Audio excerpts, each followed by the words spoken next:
बच्चों, आज हम पढ़ेंगे पादपों में पोषण विधि। सजीवों द्वारा भोजन ग्रहण करने में इसके उपयोग की विधि को पोषण कहते हैं। प्रश्न आता है बच्चों कि केवल पादप ही ऐसे जीव हैं जो पूरे पृथ्वी पर भोजन का निर्माण करते हैं? हाँ, जो जल, कार्बन डाइऑक्साइड, खनिज लवण की सहायता से सूर्य प्रकाश की उपस्थिति में भोजन का निर्माण करते हैं और यह भोजन मंड के रूप में पत्तियों में संचित होता है। और आपने सही कहा कि हरे पौधे ही भोजन का निर्माण करते हैं। भोजन निर्माण के लिए सजीवों द्वारा भोजन ग्रहण करने एवं इसके उपयोग की विधि को ही पोषण कहते हैं। और पोषण दो तरह का होता है, एक होता है स्वपोषी और दूसरा होता है विषम पोषी। स्वपोषी अर्थात जिसमें जीव अपना भोजन स्वयं संश्लेषित करते हैं वह स्वपोषी। विषम पोषी अर्थात अन्य जीव पादपों द्वारा संश्लेषित भोजन ग्रहण करते, दूसरों पर अपने भोजन के लिए निर्भर रहते हैं, ऐसे पौधों को विषम पोषी कहते हैं।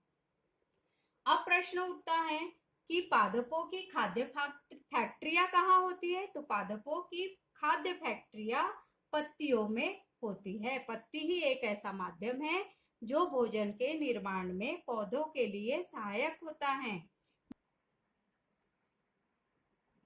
पत्तियां ही खाद्य फैक्ट्रियां है, पादप की खाद्य फैक्ट्रियां है, क्योंकि पत्तियों में ये जो आपको हरा रंग दिखाई दे रहा है यह हरित लवक के रूप में है, जिसके कारण ये सूर्य के प्रकाश को ग्रहण कर सकते हैं। इसके नीचे श्वास के विनिमय, श्वास को लेना और छोड़ना, ये पत्तियों के लिए पत्ती के पीछे तरफ छोटे छोटे छिद्र होते हैं जो सांस को लेते हैं और छोड़ते हैं। पत्तियां वातावरण से कार्बन डाइऑक्साइड गैस लेती हैं और ऑक्सीजन को छोड़ते हैं।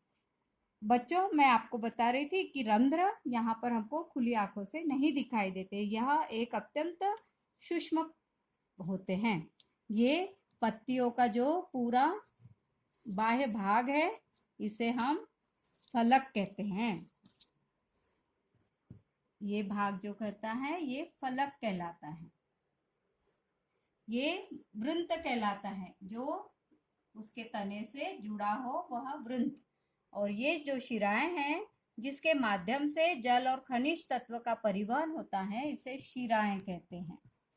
ये पत्ती का एक नामांकित चित्र, ये पूरा फलक, मध्य में शिराएं और जो पत्ती तने से जुड़ी हुई होती है उसे हम वृंत कहते हैं।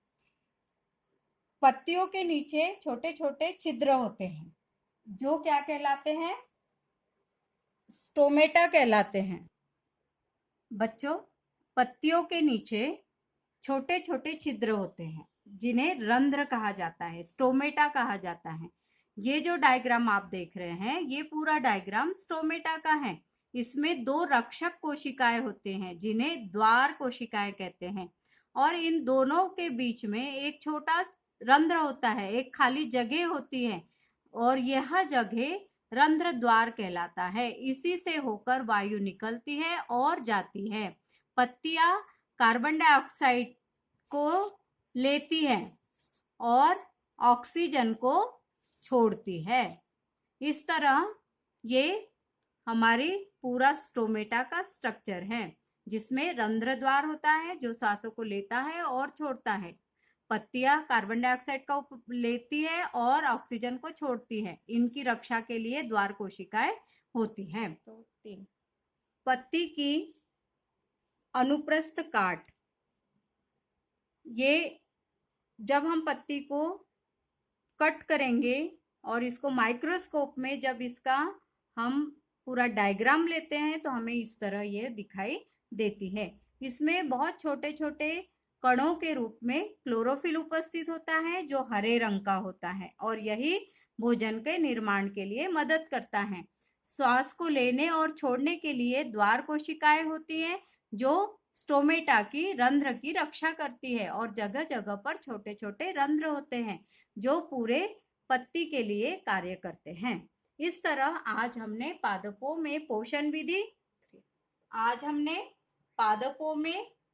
विधि स्वपोषी, विषम पोषी पत्ती का नामांकित चित्र बनाइए, स्टोमेटा का नामांकित चित्र बनाइए और पत्ती की अनुप्रस्थ काट को नामांकित कीजिए। इतने प्रश्नों का हमने आज अभ्यास किया है और एक ये पूरा मैटर आपका तैयार हुआ है। जरूर करिएगा।